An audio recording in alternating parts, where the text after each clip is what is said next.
saja namanya yang bisa membuat Bapak Ibu bertumbuh lewat Alkitab, karena Alkitab itu menjadi dasar.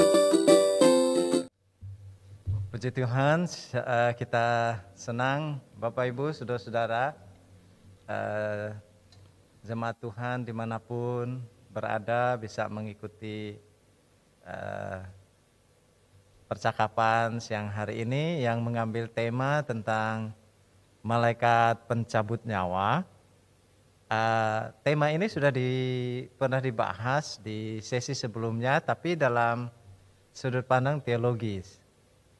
Nah, kali ini kita akan melihatnya dari sudut pandang pastoral atau pengembalaan.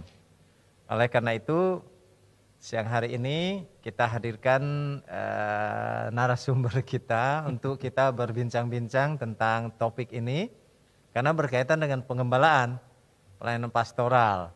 Ya, dua gembala sidang. Nanti saya perkenalkan, yang pertama adalah Pendeta Markus.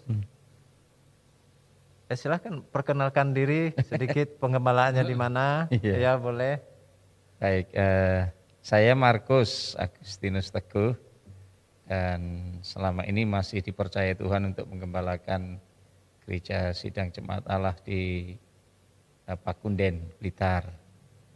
Dalam waktu yang bersamaan, beberapa saat Tuhan berkenan mempercayakan pula untuk membantu penggembalaan di GSCA Immanuel, Jalan Raya Kepuh, Malang. Ya, kira-kira itu, Pak Aleng. Oke, berikut ada Pendeta Suyanto. Monggo, Pak.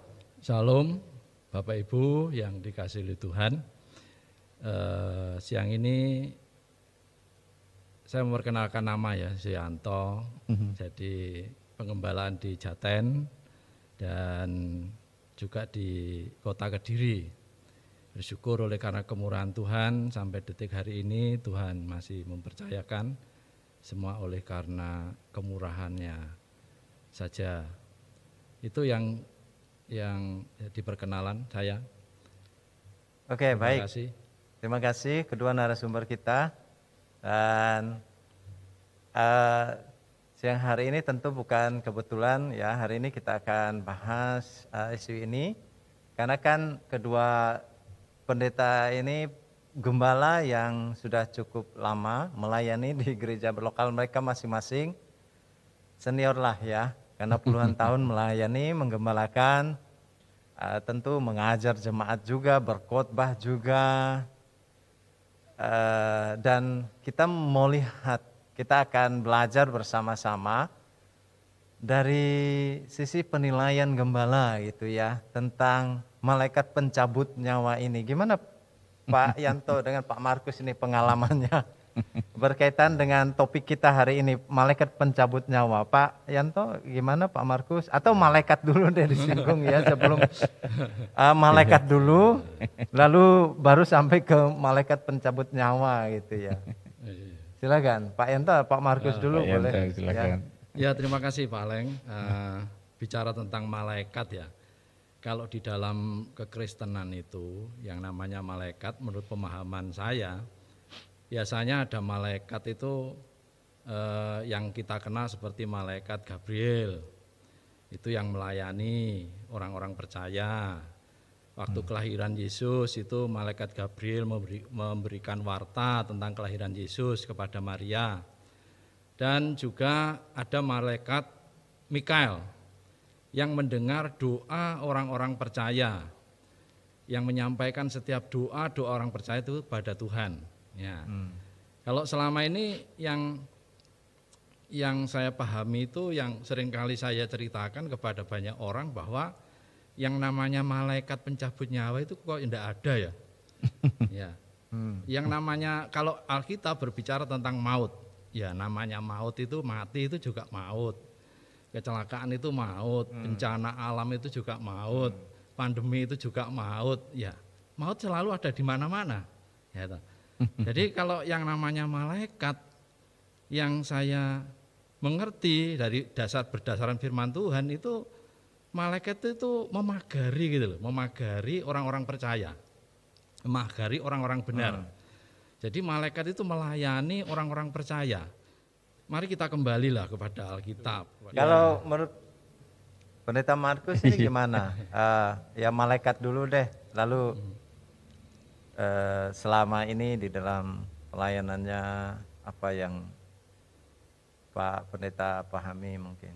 Silakan. Iya. Kelihatannya juga tidak jauh beda ya dengan Pak Yanto yang kita kenal sejauh ini kan ada 3 malaikat yang seringkali disebut.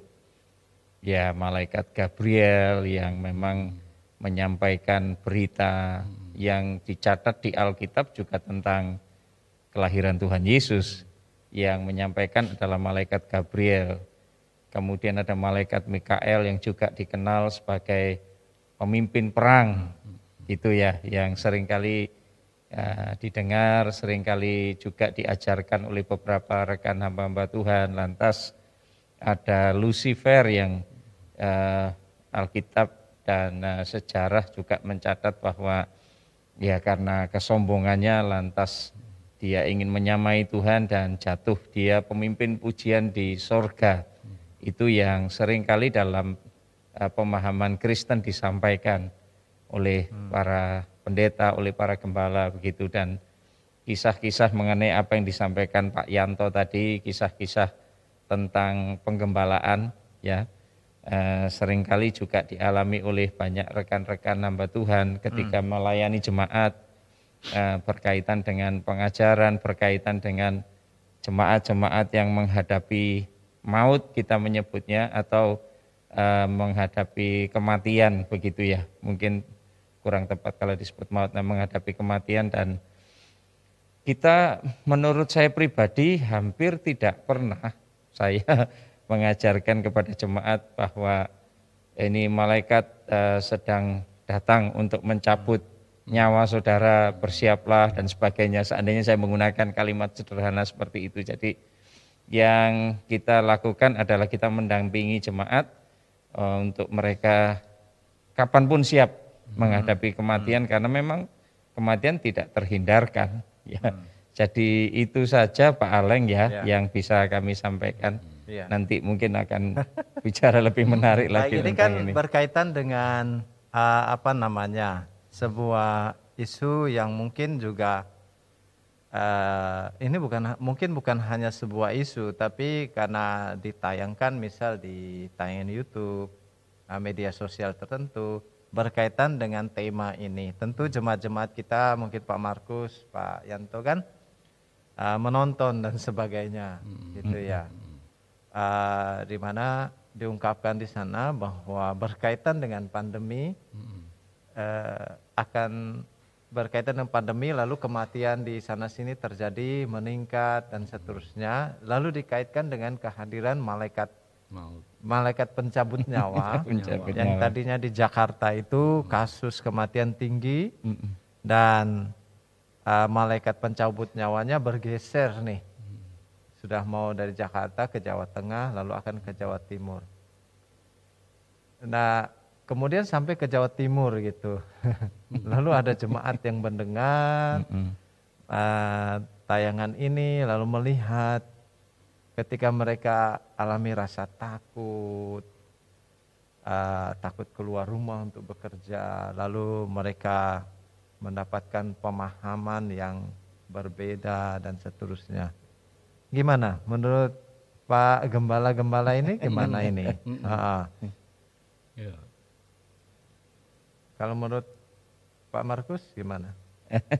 Iya, kan dikaitkan dengan masalah kematian yang banyak terjadi dengan penyebaran virus corona ini ya Pak Aleng ya. Betul. Dan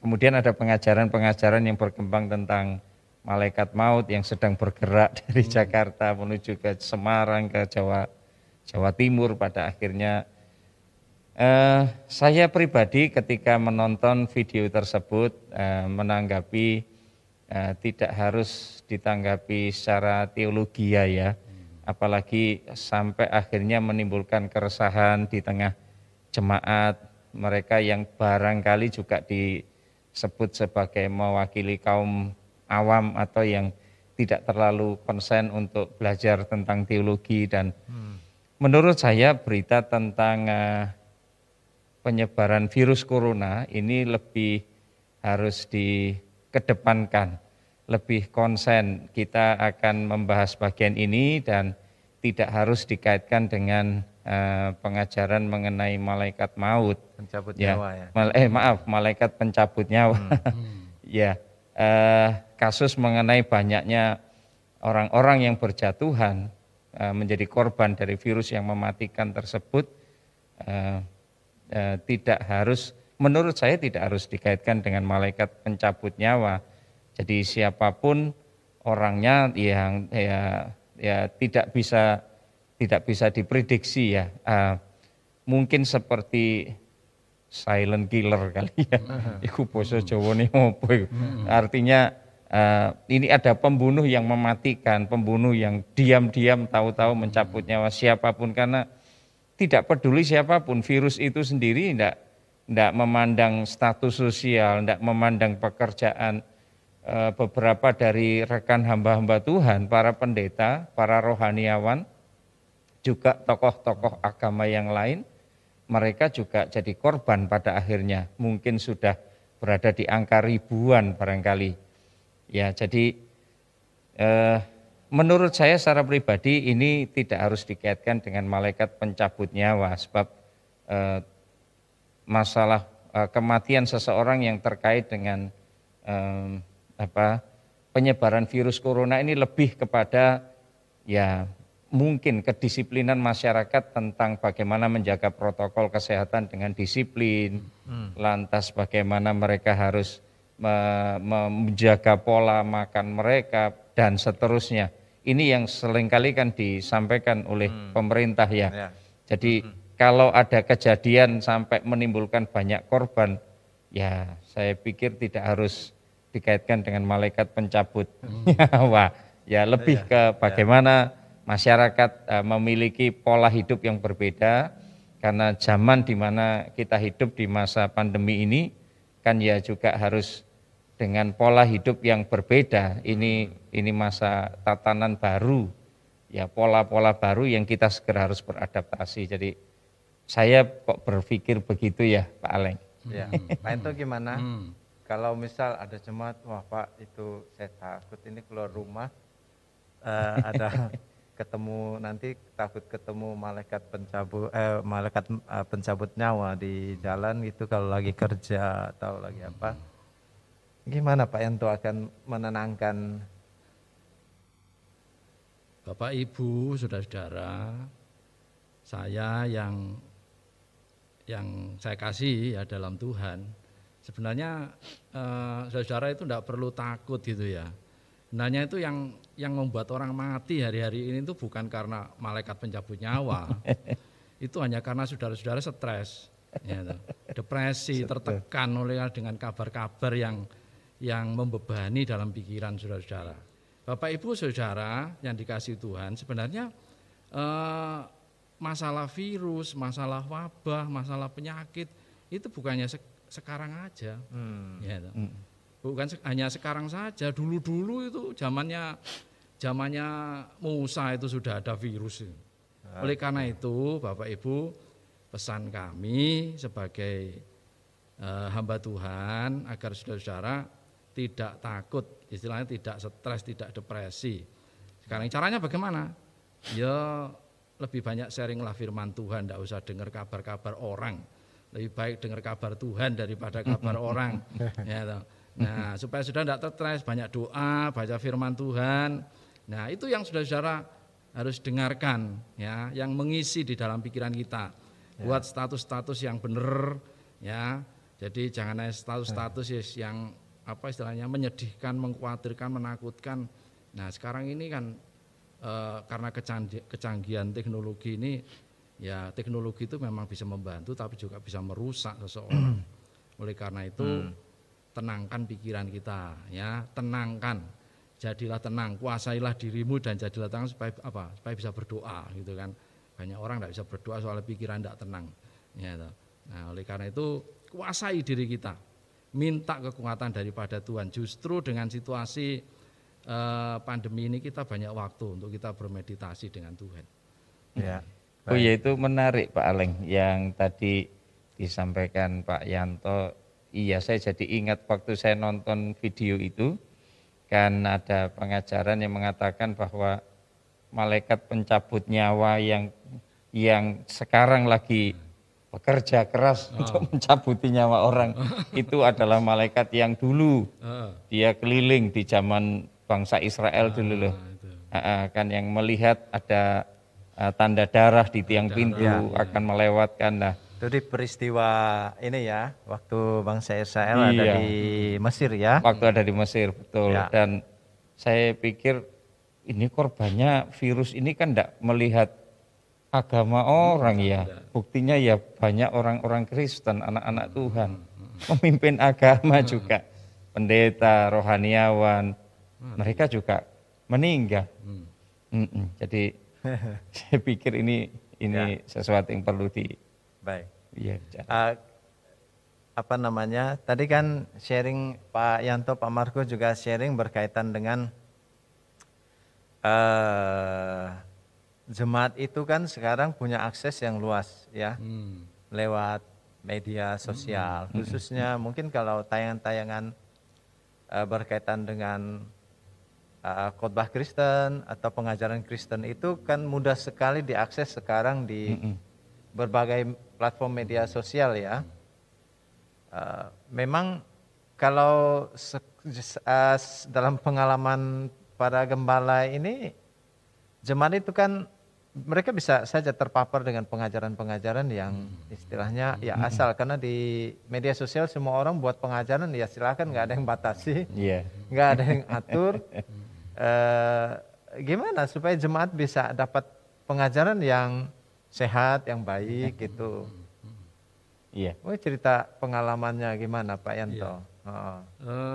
Begini kalau menurut saya ya sebagai hamba Tuhan, silakan saja Bapak Ibu saudara semuanya mendengar, melihat, mengamati hamba-hamba Tuhan siapapun yang berkhotbah. Yang terpenting bahwa begini. Tidak hanya berkhotbah, mungkin mengajar gitu ya, Mengajar, menyampaikan ya, kan mengajar. kadang ada tema-tema Mengajar. khusus yang dibahas betul. begitu kan? Ada pengajaran-pengajaran. Nah, sebenarnya begini, semua itu dasarnya firman Tuhan. Sumbernya itu firman Tuhan. Jadi ambil intisarinya. Sebab ini firman Tuhan tujuannya adalah untuk apa toh sebenarnya? Menuntun, membimbing orang. Jadi yang rusak itu menjadi benar. Jadi membimbing orang dari yang tidak tahu itu menjadi tahu. Ya, jadi tujuannya seperti itu. Jadi jangan istilahnya terus Bapak Ibu mendengar firman Tuhan karena pendetanya lucu, Bapak Ibu malah mengkultuskan hamba Tuhan ini. Atau Bapak Ibu mendengar, wah ini hebat ini punya karunia kesembuhan ini, sana itu hebat itu. Ya, sedang gembalaku tidak punya karunia kesembuhan, Bapak Ibu Saudara. Jangan begitu, ya toh. Firman Tuhan itu, Roh Kudus itu semuanya. Kalau Bapak Ibu melihat firman Tuhan, makanya baca firman Tuhan. Kalau Bapak Ibu melihat bahwa Roh Tuhan itu memberikan karunia kepada masing-masing orang. Ada kesembuhan, ada nubuat, ada orang diberikan marifat, ada diberikan pengetahuan. Ya, nah, semuanya itu berasal dari Roh yang satu. Untuk apa tujuannya? Supaya jemaat Tuhan itu dibangun. Nah, semua jemaat Tuhan pun, jadi dalam hal ini jangan saudara istilahnya membanding-bandingkan satu dengan yang lain. Sebenarnya harus disadari bahwa jemaat itu juga diberikan karunia yang sama oleh Tuhan. Ya, jangan hanya melihat orang lain, ini memang ya istilahnya gampang orang itu melihat. Coba melihat ke dalam diri sendiri. Tuhan itu bukan Tuhan yang buta, bukan Tuhan yang kikir. Tuhan itu memberikan berkat yang sama. Tuhan itu memberikan karunia yang sama. Tujuannya apa? Gereja Tuhan itu dibangun agar menjadi serupa dengan gambaran anaknya ini loh. Ini yang menjadi visinya Tuhan ini. Ya, Oke, baik. Menurut Pak Markus gimana dalam pengalamannya kan Ya sekali lagi sosial media itu nggak Iya, bisa iya, betul. dibatasi ya, ya memang bisa diakses oleh semua jemaat. Lalu jemaat itu ya bisa akses pengajaran siapapun, lalu khotbah siapa saja dan seterusnya. Tapi supaya mereka paham dan tahu yang standar yang baik eh, untuk pertumbuhan iman mereka. Iya. Gimana? Ini bicara pengalaman ya.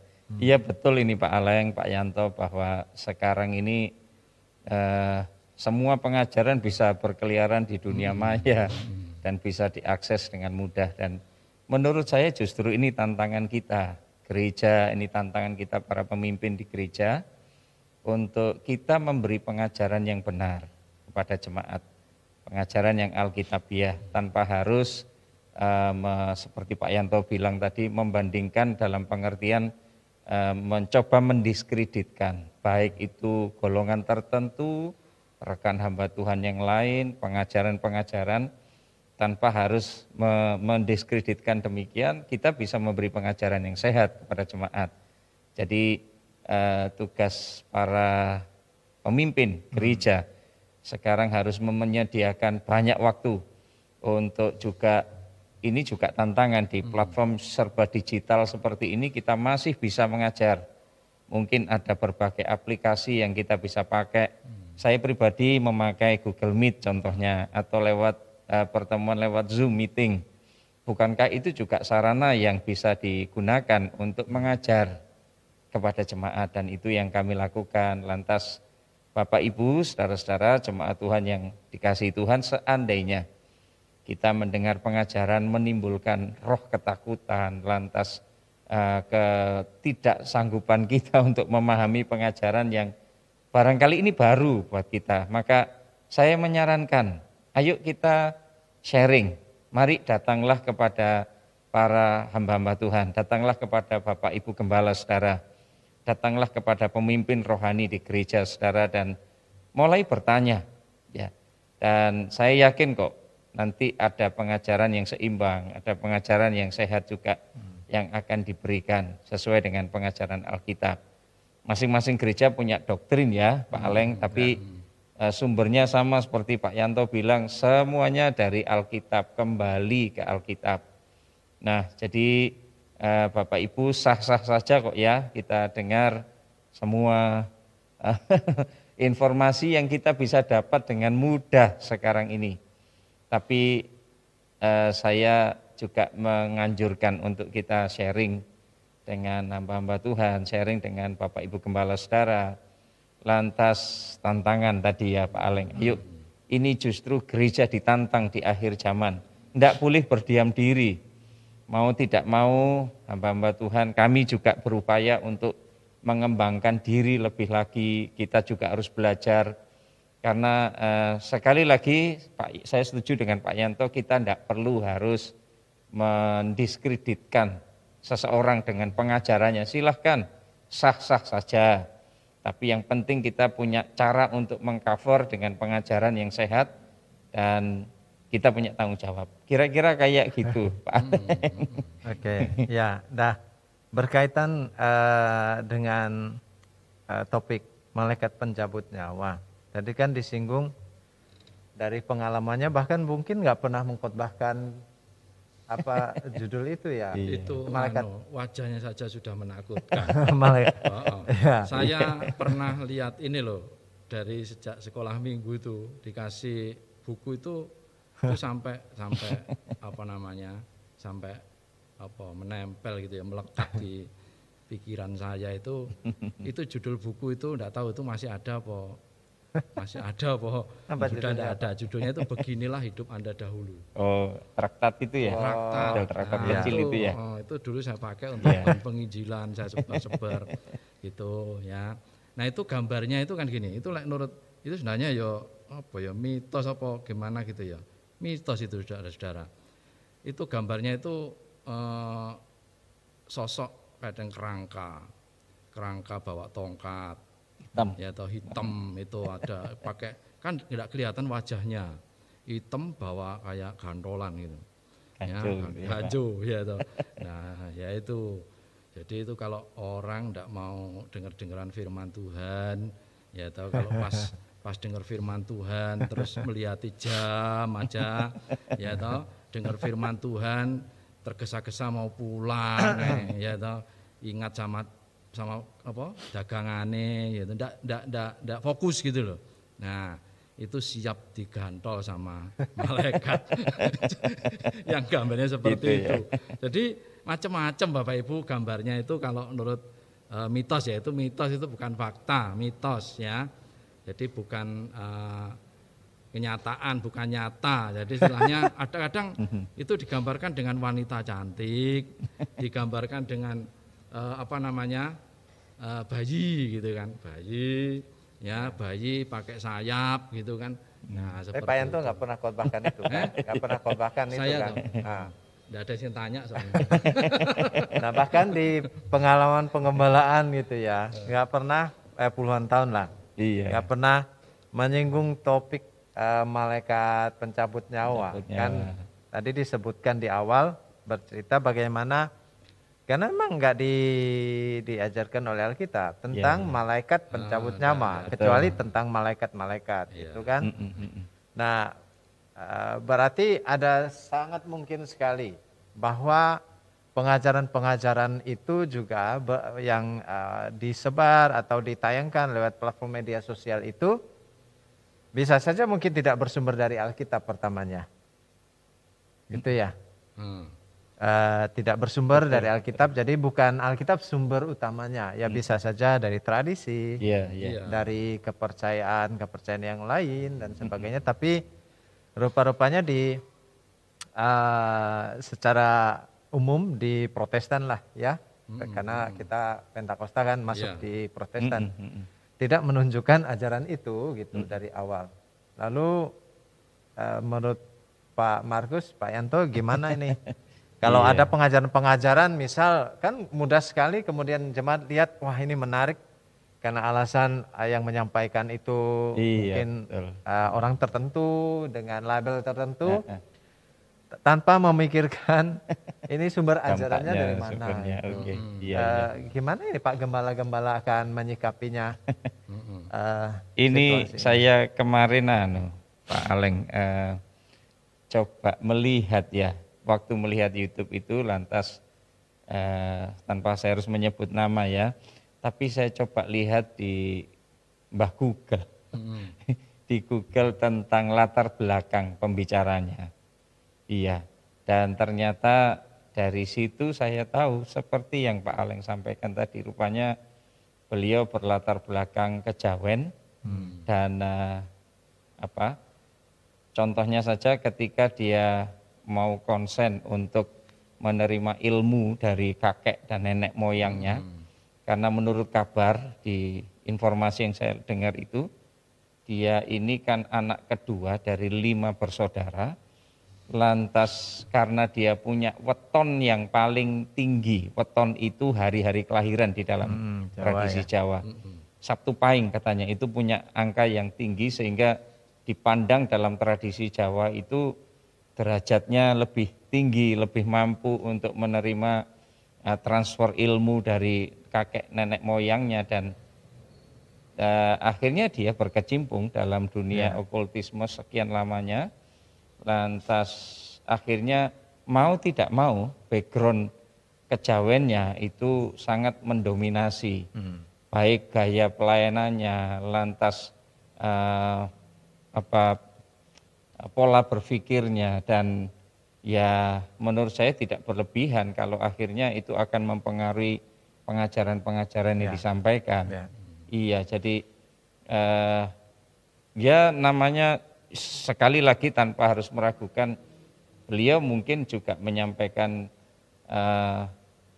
pengajarannya bersumber dari Alkitab, tapi kemudian dikombin dengan tradisi, dikombin dengan pengalaman-pengalaman masa lalu yang mau tidak mau itu sangat berpengaruh, dan pada akhirnya muncullah sosok-sosok yang seperti malaikat pencabut nyawa, ya itu jadi tokoh yang ditampilkan, apalagi terkait dengan masa-masa pandemi, virus yang mematikan, yang menimbulkan banyak korban, ya Jadi menurut kami secara pribadi ya dalam mengajar jemaat ya itu Pak Aleng, jadi kami Ya. ingatkan kembali kepada Oke. firman Tuhan, tidak ada pengajaran-pengajaran yang selama itu tidak diajarkan oleh Alkitab ya ya kita akan Kalau Pak mengcounter Yanto ke gimana? Iya. Ya, Gimana ya situasi? orang sekarang itu gini saja, orang mati itu kan kapan saja, tidak ada yang bisa Iya. memprediksi kematian. Tidak kena virus, saudara watuk itu aja ya bisa mati, ya toh. Itu bisa mati loh. Orang tidur itu tidak bisa bangun-bangun ya banyak seperti itu karena namanya kelindian. Kelindian itu karena darah beku. Dia seringkali kalau tidur itu bantalan pakai tangan. Nah, jadi kan darahnya kan otomatis ya tidak bisa berjalan lancar. Itu namanya kelindian, bisa mati. Orang duduk lihat sepak bola, tokohnya ya kalah itu ya kaget, jantungan ya mati ya. Nah, jadi orang itu tidak bisa. Kata Amsal Soleman katakan bahwa orang itu tidak bisa. Istilahnya itu memprediksi, menduga kapan orang itu mati. Ya Tuhan itu loh yang berdaulat atas kehidupan kita. Yang terpenting selama kita belum mati, ya ini loh yang penting itu. Selama belum mati, jangan mikir matinya dulu. Ya toh. Saudara tidak usah mikir mati. Ya toh. Nah, hidup mati kita itu ada dalam tangan Tuhan. Oleh karena itu ya selama kita itu masih hidup, mari loh kita setia sama Tuhan. Setia, hidup kita itu berdampak bagi orang lain, bermanfaat bagi orang lain, menolong sesama kita. Ya seperti diri kita sendiri. Ini penting ini. Ini cuma dua saja loh. Kasihilah Tuhan Allahmu dengan segenap hatimu, dengan sekuat tenagamu, dengan segenap akal budimu. Ini loh, sudah apa belum saudara-saudara itu? Tidak usah mikir takut malaikat pencabut nyawa. Tidak ada di Alkitab itu, yang ada itu Alkitab itu melayani orang-orang percaya. Ya, Berarti yang mencabut nyawa hanya Tuhan yang boleh ya? Iya, yang bisa mencabut nyawa ya Tuhan yang bisa memberi. Tuhan itu yang bisa memberikan hidup, memberikan mati. Tuhan itu yang berkuasa memberkati, yang mengambil. Nah, itu Tuhan. Ya, kita itu tidak perlu stres-stres itu loh mikir. Ini sudah banyak beban nih Bang, stres mikir malaikat pencabut nyawa. Nanti malah takut saudara, malah semakin tidak bisa tidur, malahan ya toh, terus malah tidak bisa berdoa ya toh. Nah, oleh karena itu ya sekarang ini marilah kita ini setia. Sudah belum anak-anak kita itu mengenal Kristus ya toh, melayani Tuhan. Dia itu takut akan Tuhan. Sudah apa belum itu aja loh sing dipikir nih. Anake, bojone ya gitu kan. Nah, dilayani. Apa saja yang kamu perbuat itu buatlah untuk kemuliaan Tuhan. Ya toh. Nah, sudah jadi kakek emang kayak gini. Oke, baik. Pembicaraan, percakapan kita, bincang-bincang kita sudah sangat jauh.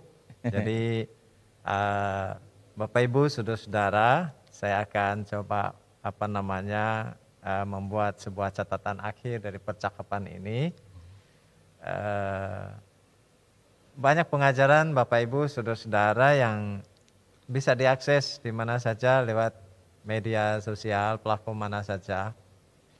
Tetapi dari percakapan siang hari ini bahwa dalam pengalaman penggembalaan hamba-hamba Tuhan ini sangat menyarankan bahwa pertama penting nilailah pengajaran itu dia berdasarkan Alkitab atau tidak, gitu ya.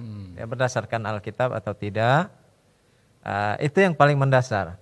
Itu nomor satu. Oleh karena itu penting akhirnya bergaul dengan Alkitab, membaca, menyelidiki Alkitab secara mandiri. Betul. Lalu lewat mungkin di gereja ada pelajaran Alkitab, ada diskusi Alkitab, kelompok apa saja namanya yang bisa membuat Bapak Ibu bertumbuh lewat Alkitab, karena Alkitab itu menjadi dasar. Nah, kemudian yang berikut, catatan berikut adalah pentingnya menjadi kritis, ya, kritis terhadap semua pengajaran. Artinya tidak langsung kritis itu punya makna tidak semua yang mungkin kita dengar, kita lihat lewat media, platform media sosial, harus langsung ditelan begitu saja, diterima begitu saja tanpa dicerna. Betul. Atas alasan siapapun, mungkin pembicaranya yang menyampaikannya orang terkenal atau orang tertentu dengan label tertentu, tetap saja perlu memeriksa ajaran tersebut. Kalau sudah mulai menimbulkan rasa takut, justru lebih harus kembali dicek kembali, mungkin bertanya, kalau bingung bertanya kepada gembala sidang, kepada hamba Tuhan yang bisa memberikan jawab yang berimbang. Dan penting sekali untuk memilah-milah mana ajaran yang benar-benar bisa membangun Bapak Ibu, saudara-saudara dalam iman, yang bersumber dari Alkitab, atau yang mungkin tidak bersumber dari Alkitab juga bisa ada. Jadi itu catatan-catatan yang penting, karena hidup kita adalah milik Tuhan. Karena Tuhan yang memberikannya, hanya Tuhan yang boleh mengambil. Ya. Jadi itu menjadi catatan akhir kita dalam bincang-bincang dengan Bapak-Bapak Gembala malam hari ini. Terima kasih Pak Pendeta Yanto, Pak Pendeta Markus juga. Tuhan memberkati. Tuhan berkati. Kiranya Tuhan memberkati semua jemaat Tuhan. Amen. Siapapun saudara yang mengitayan ini boleh diberkati, dan ini menjadi penyeimbang atas mungkin pengajaran-pengajaran yang berbeda dengan yang disampaikan hari ini, menjadi penyeimbang ya. Baik, Tuhan memberkati kita semua. Amin. Amin.